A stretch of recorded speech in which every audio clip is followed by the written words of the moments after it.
Welcome folks. Bonjour everyone. This is the evening time for us now. You can see the sun's just about to set over in the distance there. So before we get into this video that you're watching now, I just wanted to tell you about the, if you look at a couple of videos back, one about the tiles when we bought the tiles and one about the chandeliers, we asked you the question, what do you think we paid for them? So I'm going to spin you around now to look at the tiles. Okay, so here's one lot of them, and that's the other two piles there. And we've had a sort of a count up, and they are around nearly 8,000 tiles. And we reckon there's probably at least 80% of them are good, and that's as enough as we need because we only need 5,000. Anyway, we got them at a bargain price. We paid €1,600 for the whole lot. And looking around on the internet, we was looking at people selling just a few off, and it was very, these are very expensive tiles because they're not made in France no more. They're used for conservation work, and the conservationists collect them up when they see them to keep them, because they're traditionally French tile, French slate, and they come from an old quarry that's well famous, or very famous in France, which has closed down now. So we got them 1,600. So now the chandeliers, the big one. Right, now the chandeliers, the 4 chandeliers, we actually paid €450. Bargain. And the lady we bought them from was selling not only chandeliers, a lot of different things. Antiques, because that's what she did in the UK and lived here for 14 or 16 years, and obviously sadly has had to move back to England, so had to sell lots of things because they were downsizing reluctantly. So she gave them at a good price because we had 4 of them. So we are very happy. And also she said if you bought them all individually, you're looking probably on about, actually the whole lot, roughly about €2,000. So, I'm sure she said £2,000. Probably, because she was dealing with a lot of English stuff. Euros because we're in France, but also the bulbs, the candy floss bulbs, and the bulbs, the Tesco bulbs, ice cream bulbs. Bulbs. They're actually what came with the chandeliers. We have our own flickering candle bulbs which turn, and that some of them flicker, some of them don't. So eventually when we put them in situ in the place they're going to be, then we will change the bulbs. So don't panic, they're not going to be no one's panicking. I mean, someone did mention, didn't they? They said that they didn't like the bulb. And you know, when we show you these things, we're showing you as we bought them, how they came. So there you go. You know all the prices now we paid, and we think they're absolute bargains. There is a big, and when we say 1,600 for €1,600 for the tiles, this is a lot of money to a lot of people. We understand that, but it was all part of our budget in the beginning, and we actually budgeted in for about €4,000 in tiles. So we've made a bit of a saving there, which we could spend on other parts of the farmhouse. Anyway guys, hope you enjoyed the video. Okay folks, well, we've hit a milestone today. Me and Tracy, she's got the pointing down to the just below roof, and I've got the roof cut on and up. I'm going to show you in a second. It's been quite tough because a lot of it's been through the rain. You know, it's been raining, trying to fight through it, but we've done it. It's another job done. So it's taken me 2 days to do this roof, but that's because of the rain. So we're about 8 days in now on this extension, and I've got all the walls up except for the apex and the roof on. And I'll spin you around now and you can have a little look, and then I'm going to take you up and have a little guided tour up there. Right, let me spin you around.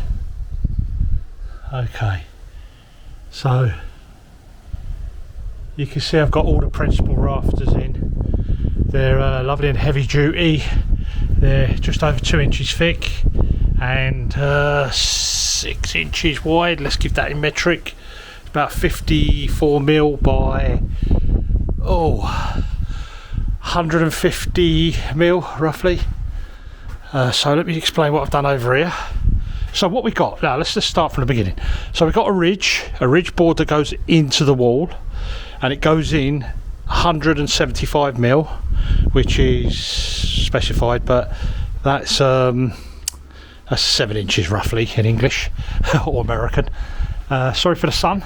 Then that ridge goes all the way along to here, and then if you can see the ridge sticks past, the brickwork's going to be pushing up against that, and then I'm going to box out the sides to take the eaves, but that's all coming later. And then what else I've done is, I don't know if you can see up there them little silver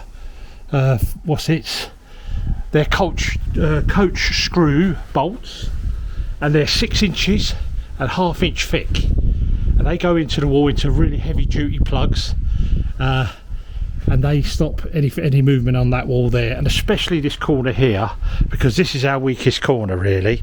Even though we've tied into the wall in 3 places, we've still got, it's a weak spot. Yeah, so now that's all up there like that, that's very strong. Every principal rafter has been spiked 4 times, 2 from each side or 3 from one side against the wall, but that's got bolts on.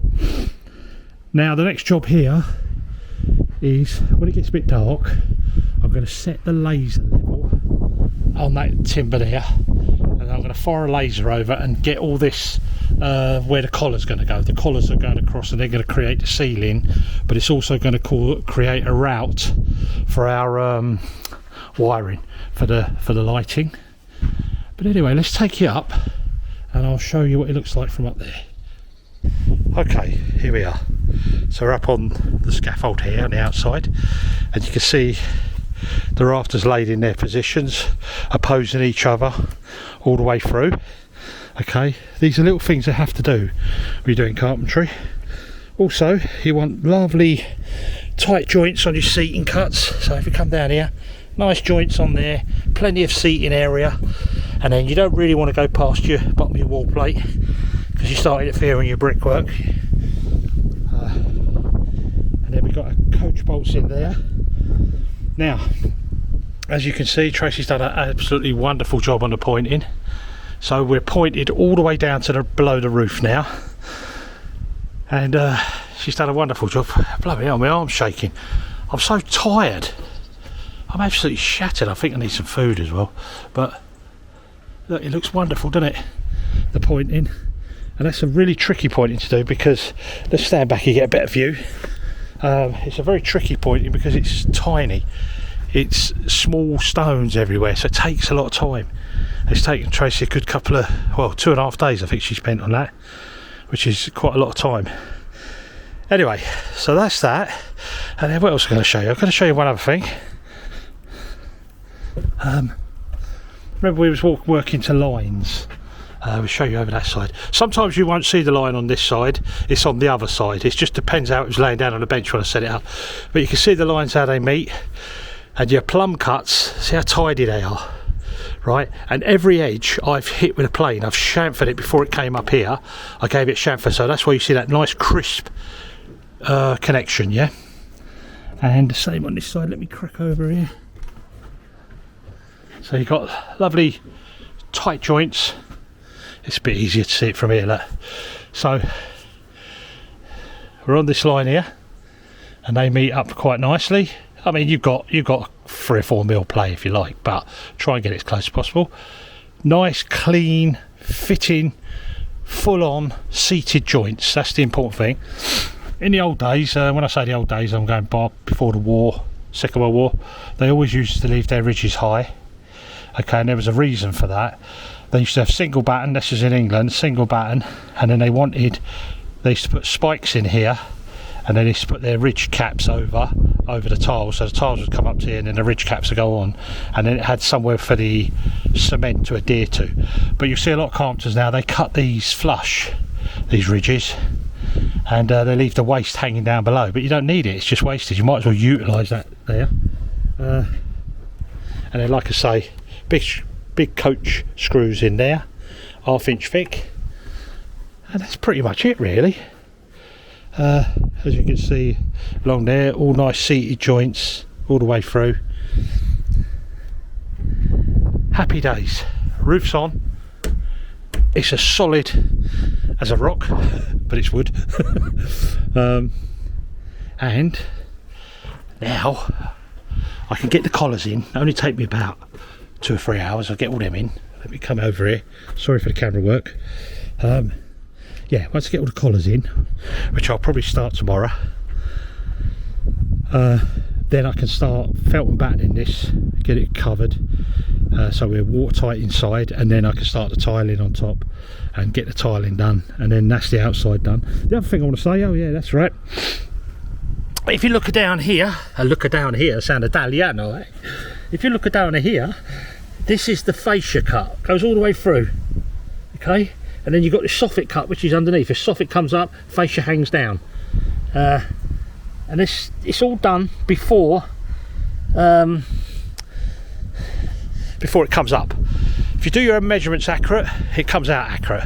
And I've seen a lot of carpenters, and I used to do it before in the past, but I don't now. They just leave their towels long, we call them towels. They'd leave them long, and then they string a line, ping, drop a level line down every one, and then they would cut them off. But it's just extra work. You might as well do it while it's down on the bench. You've got control, and everything's in one go. Anyway, I'm going on a bit again, but I hope you enjoyed this, showing you how to put a roof on without a tape measure and just using a stick and some string, and it's come out very accurate. I've done all the measurements afterwards, and it has come out plumb on, as they say.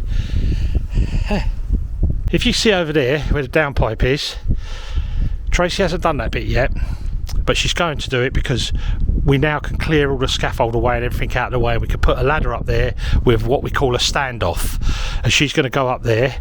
So rather her than me, Gunga Dee, as they say. No, she's not scared of heights, and she'll do that competently, I know she will. And she'll start from the top and work down. But if you are scared of heights, it ain't the sort of job you want to be doing. Okay. Anyway, that is it for now.